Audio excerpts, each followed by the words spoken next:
Assalamualaikum warahmatullahi wabarakatuh. Selamat siang, salam sejahtera untuk kita semua, para mahasiswa peserta pembekalan KKN BPM Universitas Mercubuana yang saya banggakan, yang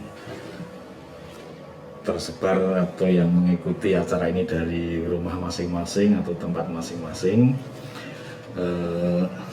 Pada kesempatan ini saya diberi tugas untuk menyampaikan materi terkait dengan operasionalisasi pengendalian pandemi COVID di daerah istimewa Yogyakarta.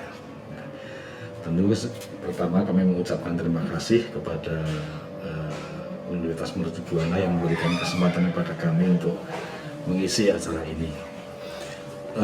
Kita perlu melihat dari awal, jadi ketika COVID ini datang sekitar bulan Maret, dari adanya, kalau di DIY ada satu kasus yang kemudian ditemukan positif COVID itu, di awal memang kondisinya adalah kita semua belum mengetahui persis ya, kita masih belum berpengalaman atau belum mempunyai pengalaman menangani pandemi atau bencana non alam yang dalam hal ini adalah disebabkan oleh virus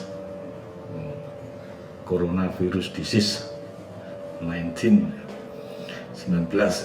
Karena itu di awal memang kemudian kita belajar atau berusaha untuk bisa memahami apa ancamannya, apa kerentanannya, resikonya seperti apa dan lain-lain. Masih pada tahap itu. Padahal kalau kemudian kita bicara bencana itu prinsip-prinsipnya sesuai dengan Undang-Undang 24/2007 kita harus cepat, tepat, berdasarkan prioritas, ada koordinasi, keterpaduan, kemudian juga non-diskriminatif dan sebagainya. Ini yang menjadi penting. Karena itu yang pertama kita lakukan ya, karena memang masih belajar untuk memahami itu, maka sinergitas antara berbagai pihak itu menjadi sangat penting. Kita berusaha untuk memadukan berbagai komponen, berbagai unsur, baik itu seperti apa sih kebijakan pemerintah pusat, ya, kemudian pemerintah daerah. Kita tanya kepada para akademisi, para epidemiolog, ahli farmasi, ya, dokter, Ikatan Dokter Indonesia dan sebagainya. Kemudian juga dukungan dari yang lain, baik masyarakat, tokoh-tokoh maupun dunia usaha. Jadi ini yang menjadi penting karena memang hakikat penanganan bencana itu harus menjadi urusan semua pihak, atau kalau dalam bahasa kebencanaan adalah pentahelik, ya, mau melibatkan berbagai unsur itu. Kebijakan pusat yang kemudian menetapkan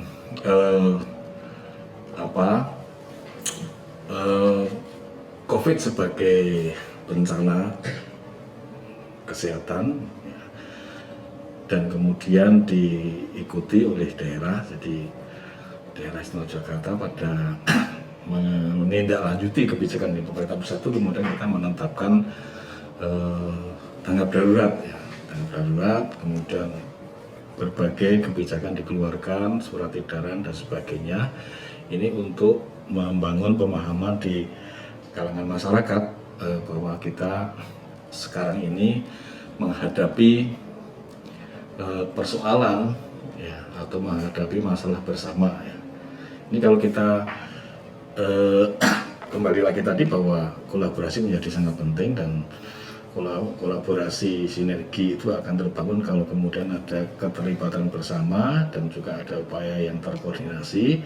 Tapi yang juga menjadi penting adalah ada satu kesepakatan bahwa ini adalah permasalahan bersama. Itulah yang kemudian dilakukan dengan berbagai kebijakan himbauan dari Bapak Gubernur melalui surat edaran dan juga melalui keputusan-keputusan yang dikeluarkan. Secara kebijakan maka kemudian diambil atau ditetapkanlah yang disebut dengan rencana operasi penanganan COVID, ya, yang itu ada tujuannya, ada sasaran, ada strategi yang menjadi panduan dari gugus tugas percepatan penanganan COVID DI yang juga dibentuk oleh gubernur ya. Jadi penanganan itu ada di pundak gugus tugas ini. Rencana itulah menjadi panduan. Kemudian strategi itu juga dijabarkan dalam kebijakan-kebijakan. Kalau di DIY itu ada 6 strategi yang kita susun, dan tujuan utama adalah bagaimana penyebaran COVID, jatuhnya korban, dan dampak sosial ekonomi bagi warga masyarakat terminimalisir. Ini yang menjadi tujuan yang tadi diharapkan bisa menjadi pengikat bagi semua komponen untuk bersama-sama bersinergi untuk mengatasi atau menghadapi pandemi COVID ini. Dan saya sampaikan bahwa strateginya adalah antara lain adalah pada pencegahan, ketersediaan dan kesiapsiagaan sumber daya, kemudian kesiapsiagaan penanganan korban, kemudian membangun situasi yang lebih kondusif di masyarakat, antisipasi dampak pada kelompok rentan, dan meningkatkan keterpaduan. Jadi strategi ini menjadi sangat penting ya, karena pandemi COVID atau bencana COVID ini berbeda dengan bencana-bencana yang lainnya. Kalau yang lain itu antara pencegahan, penanganan darurat, dan pemulihan itu berjalan dalam waktu yang tidak sama ya, artinya secara sekuen atau berurutan ya fasenya. Tetapi terkait dengan COVID ini ketiga-tiganya berjalan bersama dalam satu rentang waktu yang sama, artinya bahwa pencegahan dilakukan, penanganan daruratnya dalam hal ini ada penanganan medis, penanganan pasien, kasus dan sebagainya juga harus dilakukan, sementara kemudian pemulihan ekonomi juga perlu ditangani, karena apabila pencegahan itu tidak berhasil maka kasusnya akan semakin besar dan ini bisa membebani medis, aspek penanganan daruratnya, dan kemudian juga tentu akan berdampak lebih luas secara sosial dan ekonomi. Karena itu tiga-tiganya kemudian ditangani secara simultan. Dari Jakarta, Pemda kemudian mengambil langkah-langkah karena upaya penanganan ini ternyata membutuhkan biaya yang besar, maka kemudian kita lakukan realokasi anggaran, ini bidang kebijakan anggaran yang ditempuh, untuk kemudian mengalokasikan anggaran-anggaran dari kegiatan-kegiatan yang bisa ditunda, yang bisa dihapus untuk digunakan dalam penanganan COVID ini. Kemudian juga di bidang pencegahan itu juga dilakukan dengan mengeluarkan peraturan-peraturan gubernur, baik itu terkait dengan pedoman-pedoman untuk menjadi panduan masyarakat, juga birokrasi, juga dari aspek penegakan hukumnya. Jadi ada Pergub 44 tahun 2020, Pergub 48 tahun 2020 itu untuk publik, pelayanan publik dan perekonomian masyarakat ya. Dan Peraturan Gubernur Nomor 77 tahun 2020 tentang penerapan disiplin dan penegakan hukum protokol kesehatan ya, sebagai upaya pencegahan dan pengendalian COVID-19.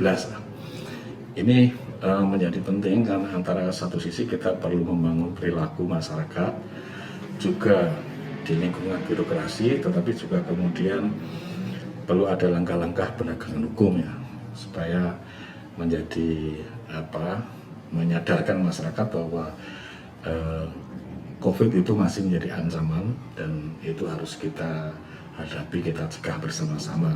Ini yang sangat penting lah. Kebijakan-kebijakan ini pada kondisi sekarang karena juga ada eskalasi peningkatan kasus, maka kemudian perlu dilakukan secara lebih intensif ya, baik itu sosialisasi, edukasi maupun juga penegakan hukumnya.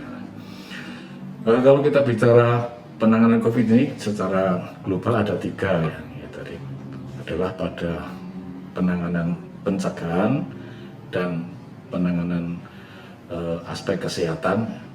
Jadi ini ada dampak dari kesehatannya, tadi kasus, bagaimana ketersediaan rumah sakit rujukan, bagaimana laboratorium, bagaimana tenaga medis ya, tersedia dan juga siap untuk melaksanakan tugas ya, dan faktor-faktor pendukung yang lainnya. Kemudian penanganan dampak ekonomi ya, ini karena dengan kebijakan stay at home, kemudian tidak ada lagi mobilitas orang, apalagi daerah istimewa Jakarta yang ekonominya itu mengandalkan pada pariwisata, pendidikan, perdagangan, itu tentu sangat berdampak ya, karena pariwisata, perdagangan, pendidikan itu kan artinya berkumpulnya orang, baik itu wisatawan, mahasiswa, pelajar, juga kemudian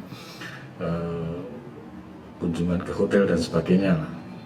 Ini menjadi semuanya terdampak lah, termasuk juga multiplier efeknya dari wisatawan dan pendidikan itu ya. Jadi misalnya kalau wisata ya ketika datang dia pasti akan nginap di hotel, dan dia akan perlu nyewa rentah mobil, kemudian perlu akan membeli souvenir, kuliner dan sebagainya. Ini semua terdampak, termasuk pendidikan, kos-kosan, usaha-usaha pendukung mahasiswa ya, mulai dari rumah makan, laundry dan sebagainya, fotokopi dan sebagainya, ini akan terdampak, termasuk juga perguruan tinggi. Yang ketiga adalah jaring pengaman sosial. Tadi kan ada dampak sosialnya, tadi tidak masyarakat banyak yang kemudian kehilangan pekerjaan, kehilangan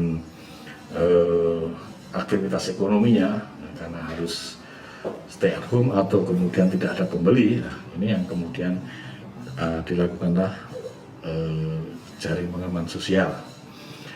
Kemudian di dalam rangka strategi penanganan COVID ini, ya, itu memang dibangun upaya untuk semua sepakat bahwa ini masalah bersama, baik itu pencegahannya, penanganan ekonomi maupun penyediaan jaring pengaman sosial. Jadi bersama-sama melalui berbagai media yang kita lakukan, sosialisasi, komunikasi, agar semua masyarakat memahami tujuan dari penanganan COVID, kemudian bisa mengambil peran di situ, tetapi juga kemudian ada ruang partisipasi dari berbagai unsur. Ya. Karena itu, kalau kita bicara level penanganan, ada 3 level penanganan. Strategi kebijakan, seperti tadi saya sampaikan, ada keputusan gubernur, ada peraturan gubernur, ada surat edaran. Kemudian pada level manajerial ini ada di sekretariat, seperti kami di BPBD, itu tempat sekretariat ya, posko. Nah, yang ini sebagai tempat untuk rapat koordinasi, juga kemudian kita bangun aplikasi-aplikasi dalam rangka bagaimana manajemen penanganan kasus ini bisa terlaksana dengan optimal. Ya. Ini yang terakhir melalui Corona Monitoring System, ada Puskovid ya, yang ini mengkomunikasikan semua jajaran dari provinsi sampai pada desa, dengan perangkat desa, dengan Babin Kamtibmas, dengan Babinsa dan sebagainya. Nah, ini karena pada kenyataannya adalah kasus-kasus itu akan terjadi di masyarakat, apalagi sekarang perkembangan saat ini adalah munculnya klaster-klaster keluarga, klaster komunal, juga klaster perkantoran. Klaster keluarga, klaster komunal ini yang kemudian menuntut peran dari Satgas Desa, dari Babinsa, Babin Kamtibmas, juga perangkat desa untuk melakukan upaya-upaya pencegahan, conditioning, juga mendukung upaya-upaya tracing dan juga perlakuan terhadap kasus atau warga masyarakat yang positif COVID ini. Misalnya ketika mereka harus isolasi mandiri, kemudian apa peran dari masyarakat di situ, peran dusun, peran satgas, ini perlu dikelola dengan baik supaya kemudian tidak terjadi penularan atau penyebaran. Ya, termasuk juga upaya pencegahan dan lain-lainnya. Kadang-kadang juga muncul kemudian stigma dan sebagainya. Ini makanya perlu kemudian sosialisasi atau conditioning masyarakat agar sadar tentang ancaman ini, tetapi juga kemudian tidak berlebihan di dalam merespon seperti kemudian munculnya tadi stigma maupun juga kemudian ada pengucilan dan sebagainya. Tapi justru mereka perlu ditolong tentu dalam batas-batas penerapan protokol kesehatan. Kemudian pada level taktis operasional, jadi di BPBD ada posko terpadu ini, kemudian hotline 0274 55585, ada PIC 119, kemudian juga melalui media Instagram, Twitter, website, ada rapat virtual yang rutin dilakukan setiap jam 1. Ini semuanya untuk menangani hal-hal yang sifatnya taktis operasional karena kasus-kasus yang terus terjadi. Kemudian eh, apa eh, kolaborasi tadi sudah saya sampaikan. Saya akan lanjut aja bahwa daerah istimewa Yogyakarta melalui kebijakan Bapak Gubernur itu menyampaikan bahwa penanganan COVID ini tidak bisa dilakukan dengan pendekatan regulasi saja atau perintah atau top down, ya. Tapi justru masyarakat itu menjadi subjek dari penanganan COVID ini, ya. Karena apa? Karena penyebaran, pencegahan, dan juga penanganan terhadap kasus-kasus COVID ini akan sangat tergantung kepada bagaimana peran masyarakat, ya. Jadi kalau kita mengandalkan penegakan hukum dari Pol PP, TNI maupun Polri, tentu kapasitasnya itu sangat terbatas, ya. Nah, perilaku itu terkait dengan waktu, jadi perilaku orang itu tentu 24 jam dari bangun tidur sampai dengan mau tidur lagi. Sementara kemudian jumlahnya penduduk di sekitar 3,8 juta dan mereka tersebar. Karena itu yang justru penting adalah bagaimana membangun kesadaran. Karena ketika kesadaran sudah terbangun, maka mereka akan mengetahui, memahami dan melaksanakan berbagai protokol kesehatan untuk mencegah COVID ini. Tidak ada polisi, tidak ada tentara, tidak ada operasi. Maka kalau kemudian kesadaran itu sudah terbangun, diharapkan masyarakat bisa melaksanakan protokol kesehatan itu. Ya, karena itu masyarakat adalah subjek, ya.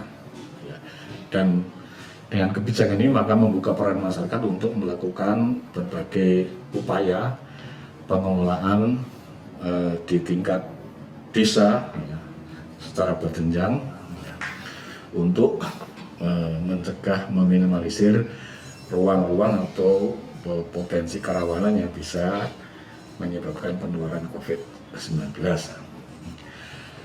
Akhir-akhir ini, jadi berdasarkan telaan kami di gugus tugas, itu memang terjadi peningkatan kasus, ya, peningkatan kasus di DIY, apalagi setelah liburan, jadi misalnya liburan kemerdekaan, kemudian libur panjang bulan Oktober kemarin. Nah, ini setelah itu kemudian muncul penambahan kasus yang sangat signifikan. Ini juga dibarengi dengan situasi psikologis di mana masyarakat setelah sekian bulan, sekian saat itu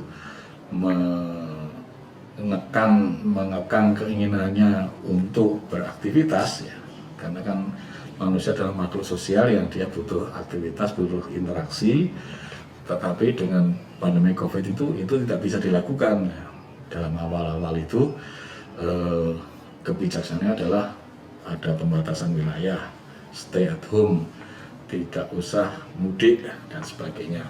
Itu tentu artinya kan ada pembatasan ruang gerak warga masyarakat untuk berinteraksi dengan yang lain. Nah, setelah kurun waktu lama dan juga bersamaan dengan itu ada dampak ekonominya, masyarakat kemudian perlu kembali beraktivitas agar ekonomi bisa berjalan.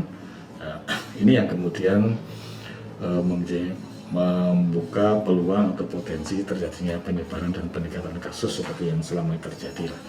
Pada konteks inilah kemudian perlu sekali penerapan lebih ketat protokol kesehatan, ya, yang bisa mencegah virus itu mengeluar dari satu orang ke orang yang lain.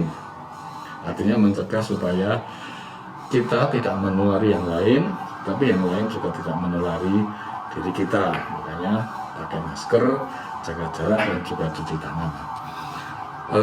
Kejenuhan itu, ya, psikologis, ya, itu